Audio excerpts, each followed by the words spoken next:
अवधूत चिंतन श्री गुरुदेव दत्त श्री स्वामी समर्थ. नमस्कार स्वामी भक्तांनो, आपण श्री स्वामी समर्थांची सेवा करतो, नामस्मरण करतो, गुरुचरित्राचे वाचन करतो, विविध व्रत उपवास करतो.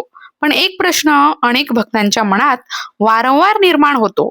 आपल्या कुळदेवीची सेवा आपण करतो का? आपल्या कुळाचे रक्षण करणारी, संकटांमध्ये आधार देणारी आणि आपल्या वंशावर कृपादृष्टी ठेवणारी कुळदेवी कोण आहे हे आपल्याला खरोखर माहीत आहे का? आजच्या या भागामध्ये आपण याच विषयाची सविस्तर माहिती जाणून घेणार आहोत.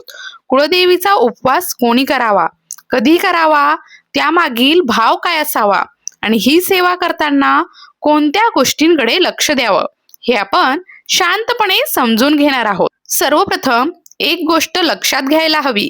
ज्या व्यक्तीला स्वतःची कुळदेवी कोण आहे हेच माहित नाही, त्या व्यक्तीने आधी आपल्या घरातील ज्येष्ठ मंडळींकडून, नातेवाईकांकडून किंवा मूळ गावी माहिती घेऊन आपल्या कुळदेवीची ओळख करून घ्यावी. कारण जशी लेकराला आपल्या आईची ओढ असते तशीच आईला देखील आपल्या लेकरांची ओढ असते.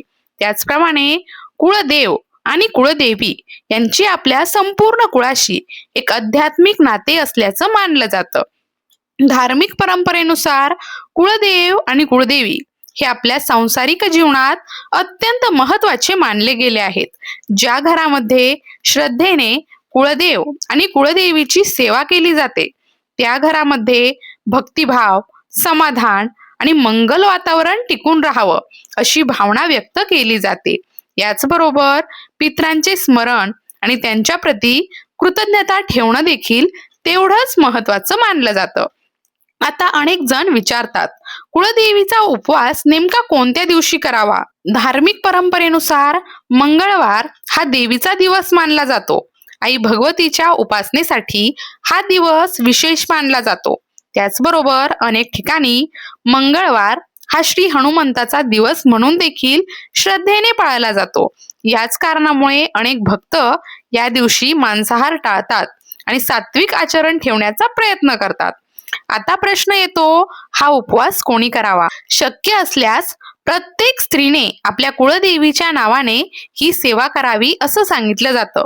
मात्र याचा अर्थ पुरुषांनी ही सेवा करू नये असा अजिबात होत नाही. जर एखाद्या महिलेला प्रकृतीमुळे, औषधांमुळे किंवा इतर कारणांमुळे उपवास करणं शक्य नसेल तर घरातील पुरुष सदस्य देखील श्रद्धेने ही सेवा करू शकतात.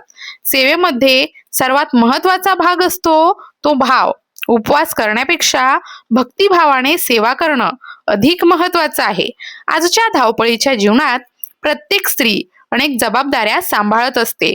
घर, संसार, मुलं, नोकरी, कुटुंब या सगळ्यांमध्ये अनेकदा स्वतःसाठी किंवा साठी वेळ मिळतच नाही. अशा वेळी मनात अपराधीपणाची भावना ठेवण्याची गरज नाही. ज्या दिवशी वेळ मिळेल त्या दिवशी शांतपणे देवीचे स्मरण करणं आणि श्रद्धेने सेवा करणं देखील तेवढंच महत्वाचं आहे. अनेक जण संकल्प करून मंगळवारचे उपवास करतात. काही जण 11 मंगळवार, काही जण 21 मंगळवार, काही जण 51 मंगळवार, तर काही जण आयुष्यभर प्रत्येक मंगळवारी ही सेवा करण्याचा संकल्प करतात. हा संकल्प प्रत्येकाच्या श्रद्धेवर अवलंबून असतो. काही जण एखाद्या सांसारिक अडचणीसाठी संकल्प करतात, तर काही जण कोणतीही इच्छा न ठेवता केवळ आपल्या कुळदेवी प्रती प्रेम आणि कृतज्ञतेने उपवास करतात. दोन्ही भाव महत्वाचे आहेत. उपवास या शब्दाचा अर्थ फक्त दिवसभर अन्न न खाणे एवढाच नसतो. उप म्हणजे जवळ आणि वास म्हणजे राहणे, म्हणजेच ईश्वराच्या अधिक जवळ जाण्याचा प्रयत्न करणे. आपण प्रत्यक्ष देवीजवळ जाऊन बसू शकत नाही, परंतु तिचे नामस्मरण करून, तिच्या चरणी मन अर्पण करून आपण तिच्या अधिक जवळ जाण्याचा नक्कीच प्रयत्न करू शकतो. म्हणूनच उपवासामध्ये अन्नापेक्षा भक्तिभाव अधिक महत्वाचा मानला जातो. आता उपवास कसा करावा? शक्य असल्यास दिवसभर सात्विक राहून संध्याकाळी देवीला नैवेद्य दाखवल्यानंतर उपवास सोडावा. प्रकृतीनुसार फलाहार, भगर, खिचडी किंवा उपवासाला योग्य पदार्थ घेऊ शकता, परंतु दिवसभर मन देवीच्या स्मरणात ठेवण्याचा प्रयत्न करावा. फक्त उपवास करून सेवा केली नाही तर त्या उपवासाचे पूर्ण फळ मिळतच नाही असं देखील सांगितलं जातं. म्हणूनच उपवासासोबत उपासना आवश्यक आहे. जर घरामध्ये कुळदेवीची मूर्ती किंवा टाक असेल तर श्रद्धेनुसार अभिषेक करावा. फोटो असल्यास अभिषेक करण्याऐवजी कुंकुमार्चन करू शकता. अभिषेक करताना श्रद्धेने ओम चामुंडाय विच्चे नमः या मंत्राचा 108 वेळा जप करावा. त्यानंतर देवीला लाल फुले, हार किंवा गजरा अर्पण करू शकता. यामध्ये वस्तूंपेक्षा भाव अधिक महत्वाचा आहे. आता पुढे आपण कुळदेवीच्या उपवासामध्ये सर्वात महत्वाची मानली जाणारी सेवा कोणती आणि ती कशी करावी याचा संकल्प करताना कोणत्या गोष्टी लक्षात ठेवाव्यात हे समजून घेऊया. स्वामी भक्तांनो, केवळ दिवसभर उपाशी राहणे म्हणजे उपवास पूर्ण झाला असं मानलं जात नाही. उपवासाबरोबरच देवीची उपासना आणि सेवा मनापासून करणं तितकंच आवश्यक मानलं जातं. म्हणूनच या दिवशी शक्य तितका वेळ देवीच्या स्मरणात घालावा. संसारातील कामे करत असताना मनामध्ये तिचे नामस्मरण सुरू ठेवण्याचा प्रयत्न करावा. आता प्रश्न येतो, या दिवशी कोणती सेवा करावी? या सेवेमध्ये श्री दुर्गा सप्तशती ग्रंथाचे पारायण विशेष महत्वाचं मानलं जातं. एक संपूर्ण पाठ म्हणजे देवी कवचापासून क्षमा प्रार्थना स्तोत्रापर्यंत संपूर्ण वाचन करावे. शक्य असल्यास हे पारायण एकाच बैठकीत शांत मनाने आणि भक्तिभावाने पूर्ण करा. सेवा करताना शक्यतो सात्विक वेशभूषा ठेवावी. महिलांनी शक्य असल्यास साडी परिधान करावी. ते जर शक्य नसेल तर स्वच्छ आणि मर्यादित पोशाख परिधान करावा. डोक्यावर पदर किंवा ओढणी घेऊन सेवा करण्याची परंपरा सांगितली जाते. काळ्या रंगाचे वस्त्र टाळून इतर कोणत्याही रंगाचे स्वच्छ वस्त्र परिधान करून सेवा करू शकता. या दिवशी घरी एखादी सुवासिनी आली तर आपल्या यथाशक्तीनुसार तिचा सन्मान करू शकता. ओटी भरणं, ब्लाउज पीस देणं किंवा गोड पदार्थ देणं हे सर्व आपल्या श्रद्धेनुसार आणि क्षमतेनुसार करता येतं. यामध्ये कोणतेही बंधन नाही. आता ज्यांनी 11, 21, 51 मंगळवारांचा संकल्प केला असेल त्यांनी प्रत्येक मंगळवारी नियमितपणे ही सेवा करण्याचा प्रयत्न करावा. दुर्गा सप्तशतीचे पारायण पूर्ण झाल्यानंतर सिद्धकुंजिका स्तोत्र पठण करावे. काही जण विचारतात, फक्त सिद्धकुंजिका स्तोत्र म्हटले तर चालेल का? जर संकल्प करून मंगळवारांची सेवा करत असाल तर संकल्पानुसार दुर्गा सप्तशतीचे पारायण करणं आणि त्यासोबत सिद्धकुंजिका स्तोत्राचं पठण करणं अधिक योग्य मानलं जातं. ज्यांनी आयुष्यभर प्रत्येक मंगळवारी सेवा करण्याचा निश्चय केला आहे त्यांनी आपल्या वेळेनुसार ही सेवा सुरू ठेवावी. जर प्रत्येक वेळी संपूर्ण दुर्गा सप्तशती पारायण करणे शक्य नसेल तर श्रद्धेने सिद्धकुंजिका स्तोत्र म्हणावे. त्याचबरोबर नवार्णव मंत्राची एक माळ करण्याचा देखील प्रयत्न करावा. काही भक्त देवी महात्म्याचे वाचन करतात. काही जण रोज 2 अध्याय वाचतात. ज्यांना रोज शक्य होत नाही ते मंगळवारी वेळ काढून ही सेवा करू शकतात. आता संकल्पाबद्दल एक महत्वाची गोष्ट समजून घेऊया. काही जण संसारातील अडचणी दूर व्हाव्यात म्हणून संकल्प करतात. जसं घरामध्ये सतत वाद होत असतील, आर्थिक अडचणी असतील, नोकरी मिळण्यात अडथळे येत असतील, मुलगा किंवा मुलीच्या विवाहामध्ये अडचणी येत असतील किंवा इतर सांसारिक कारणांसाठी देखील काही जण श्रद्धेने हा संकल्प करतात. तर काही जण कोणतीही इच्छा न ठेवता केवळ कुळदेवीच्या सेवेसाठी हा उपवास करतात. दोन्ही प्रकारांमध्ये श्रद्धा आणि सातत्य महत्वाचं आहे.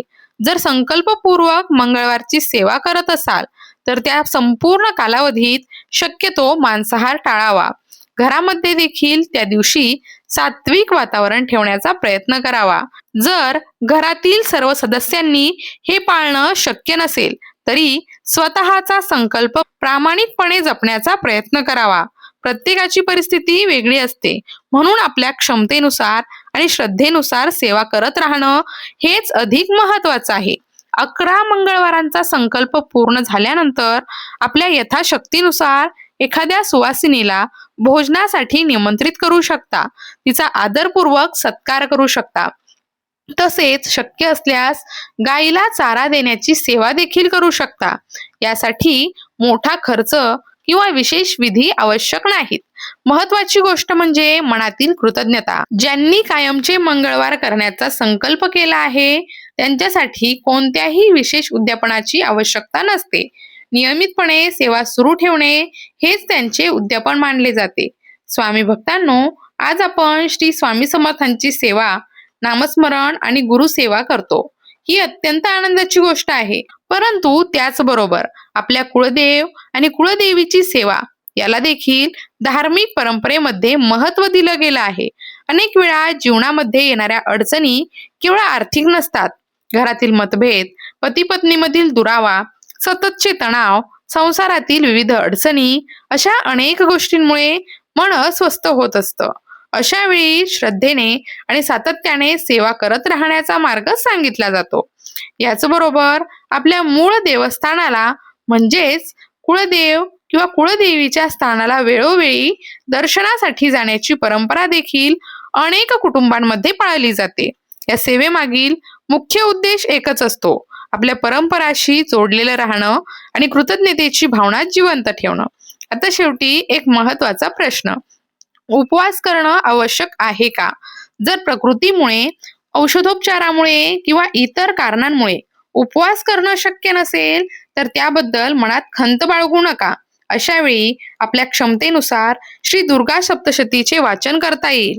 रोज 2 अध्याय किंवा वेळ मिळेल तेव्हा काही अध्याय किंवा महिन्यातील एखाद्या मंगळवारी संपूर्ण पारायण, जसे शक्य असेल तसे भक्तिभावाने करता येते. महत्वाची गोष्ट म्हणजे सातत्य. स्वामी भक्तांनो, जशी आपल्याला आपल्या आईची गरज असते तशीच लेकराने प्रेमाची हाक मारावी अशी आईची देखील भावना असते. त्याच भावनेने, श्रद्धेने केलेली कुळदेवीची सेवा ही भक्तीचा एक सुंदर भाग बनली जाते. चला, या मंगळवारपासून आपणही आपल्या परंपरेचा आदर मानत श्रद्धा, सात्विकता आणि सेवाभावाने कुळदेवीचे स्मरण करण्याचा प्रयत्न करूया. मनापासून केलेली प्रार्थना, प्रामाणिक सेवा आणि अखंड श्रद्धा यांना ईश्वर कृपेचा आधार लाभो, हीच कुळदेवीच्या चरणी प्रार्थना करते. भिवू नको, स्वामी सदैव पाठीशी आहेत.